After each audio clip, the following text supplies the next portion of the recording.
three hellfire movements of cultural Marxism would shape Saul Alinsky as they would reshape America.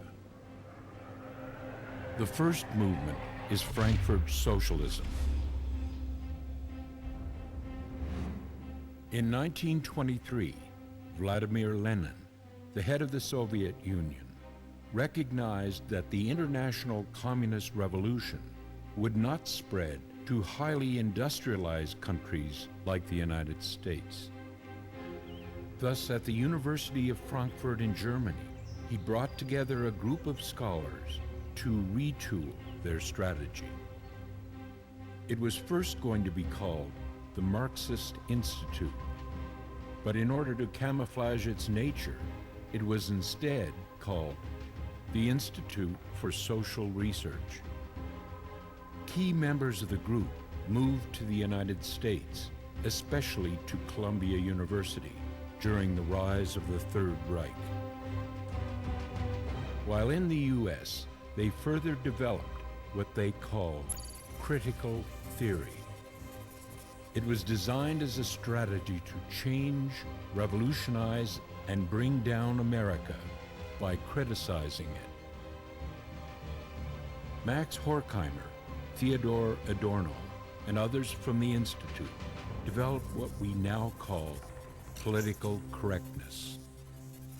George Lukács, Erich Fromm, Wilhelm Reich, and Herbert Marcuse developed the strategy of the sexual revolution, which they based on Sigmund Freud's pansexualism, the search for pleasure.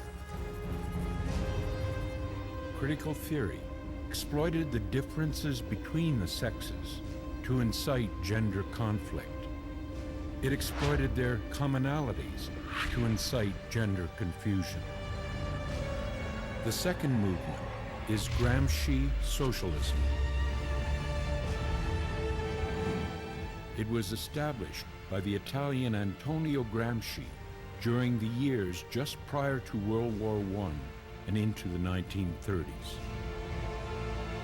It was designed to capture the mind of the society through a quiet fifth column revolution of religion in the culture. The Catholic Church was Gramsci's prime target. Gramsci's socialism was designed to destroy belief in God and to deny the reality of the supernatural life by changing the existing Christian mind into an anti-Christian mind by a false Marxist humanism which lets the entire effort be solely by man for man's sake.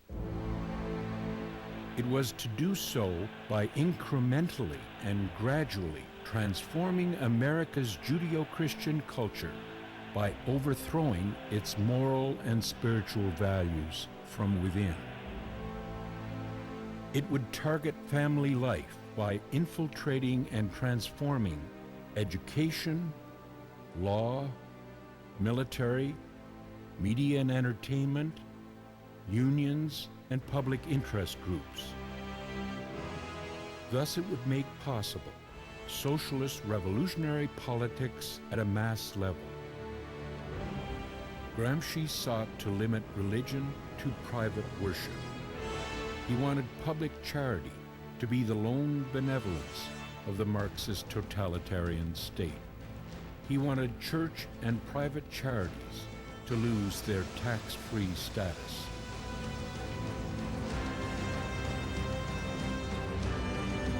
The third movement is Fabian socialism. The Fabian Society's program of cultural Marxism was established in the United Kingdom in the late 19th century.